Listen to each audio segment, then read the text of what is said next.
What's up, people? So, um, as this coronavirus continues to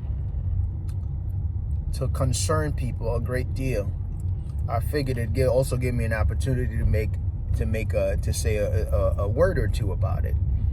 And so, what I realize is probably the people that are worrying about this virus more, or people who never took their health into their own hands.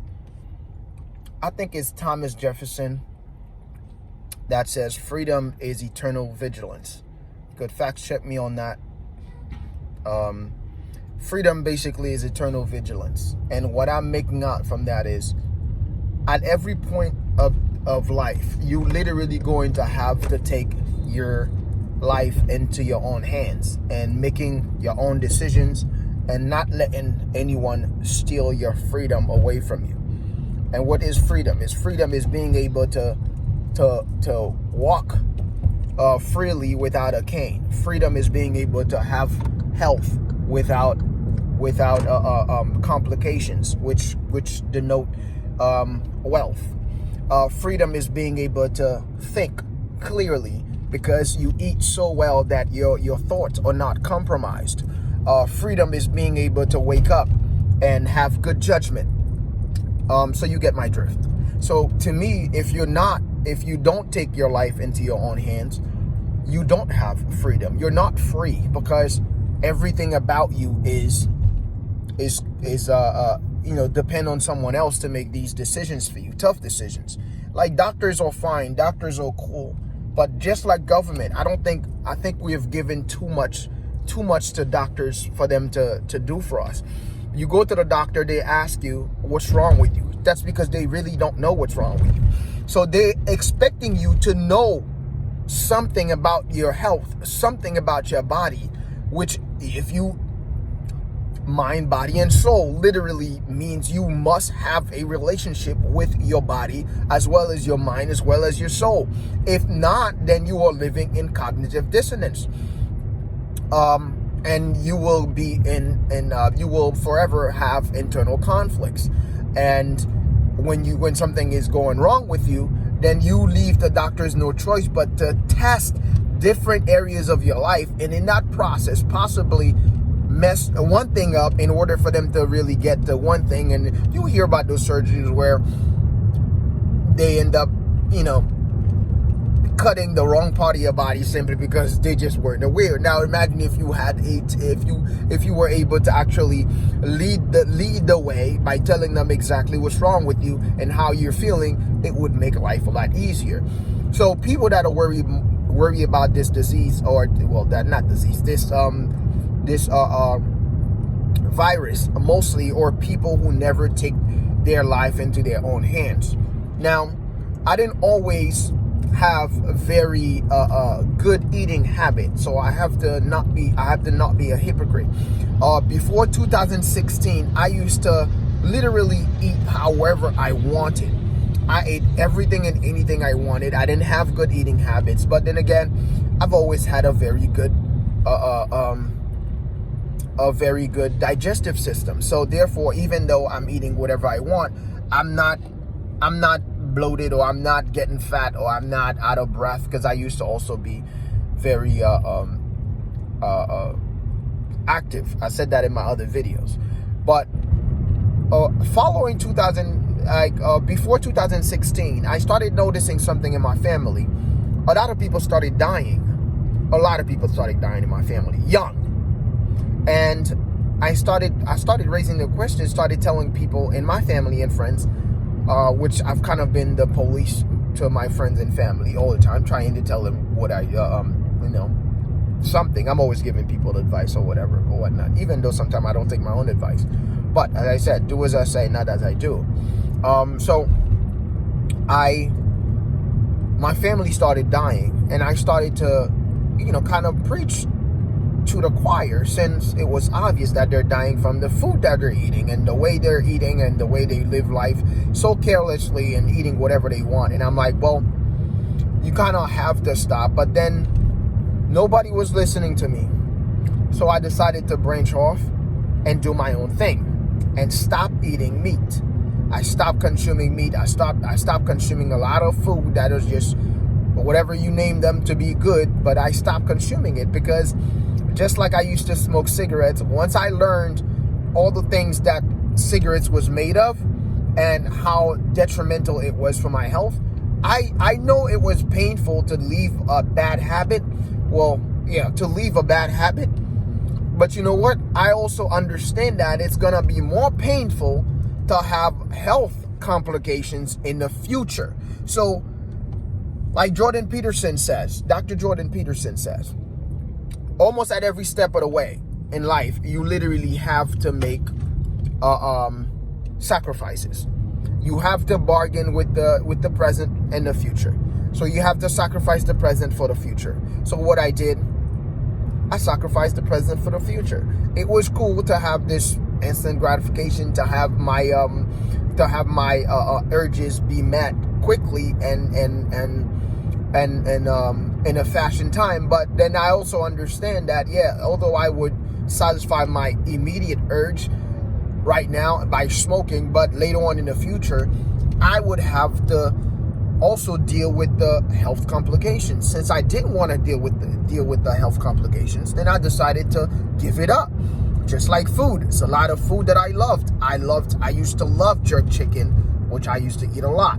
I used to love fried chicken, which I used to eat a lot. I used to love a lot of fried foods. I used to love a lot of kind of just fast and random food, and I just give them up one by one, little by little. Kind of like cold turkey, but then you don't have to do that. You could just do a process of elimination and cut things out of your diet one by one. Now, if you're not doing that, then you're not going to be in position to build a strong immune system. Then when something like the flu, like the virus come around, then you're going to be extremely panicked. I'm not panicking about this virus. If anything, I would be more concerned that if I have the virus, to know and understand the symptoms so I don't give it to someone else. That's the only thing. But other than that, I'm not worrying about the virus because I take care of myself. My health is not depend on anybody else beside myself. Like if I need to go to the hospital for something severe, I will. But I must know what I'm putting inside of me. The foods that I'm eating must have some type of benefit to my body. And if it doesn't, then I probably shouldn't indulge in it, at least not too much. Like you could drink liquor, but you don't have to drink a lot of liquor, because what happened is if you drink a lot of liquor, we all know what happened. I used to drink a lot. That's another thing I cut out significantly. Now I'm more like a social drinker. I'll probably have a drink or two if I go out. Weird, like a bottle of liquor would last in my house for years. That's unprecedented. A bottle of liquor would last near me for less than 30 minutes. Today, it can last for years in my house. So, I've grown a bit, and you too can take initiative to start doing things, to start taking life into your own hands. And that's how you become free. You don't become free by waiting for the government to do things for you. You don't become free by saying, you know what, I have high cholesterol, but I can go to the doctor and check it every month. That's a slavery life. That's a life of that's a life that of suggestions. People have to make suggestions to you. People wait until the doctor tell them to go and work out. The doctor tell them to go and walk 30 minutes a day. The doctor tell them to go and run 30 minutes a day. It's good for your heart. If I was to tell them that, they would not do it. But you know what? I stopped telling people what to do. I started being the changes I want to see. Like I want to see healthy folks, I become one. I want to see someone work out all the time, I become one. I want to see someone with mindset, who can think freely for themselves, I become one. And anyone and anything that stood in the way of me becoming that, I eliminated them from my way. I literally obliterate them, take them out. I don't care if it's friends, family, You name it. If they stand in the way of me becoming the greatness that I wish to see in this world, I will get rid of them because I don't need them. And so you should do the same thing. You should be practicing the same philosophy, and not let people really direct and conduct and maintain your life. You need to build a relationship with your mind, body, and soul. And I guarantee you, if you do that, everything in life will fall into place and miracles will start to happen. You will start to experience miracles. Like you think church people experience miracles. No, they're just confused. You will start experiencing miracles, my friend. So there it is. Yeah, let's panic and start taking action today. Maybe this is just like swine flu, SARS, Ebola, just like all of these previous airborne diseases that the world leaders don't know where they come from. Of course they don't. There'll be worse things to come. There'll be far worse things to come. That I can guarantee you. So if you start now building a strong immune system, you'll be able to withstand the harsher part of the rhetoric that is to come, because this is just the beginning. Believe me, this is just the beginning. There will be far more worse things to come, and you will continue to be panicked and live in a fearful way. After all, death comes for all of us, but I'd prefer to die like a hero, to die healthy, than to die a painful death due to sickness and due to virus and diseases and all of that other stuff. Your body literally has what it takes to cure anything that it come in contact with, but you must put it in position to do so. So I'm overrunning my mouth in this video, so cheers.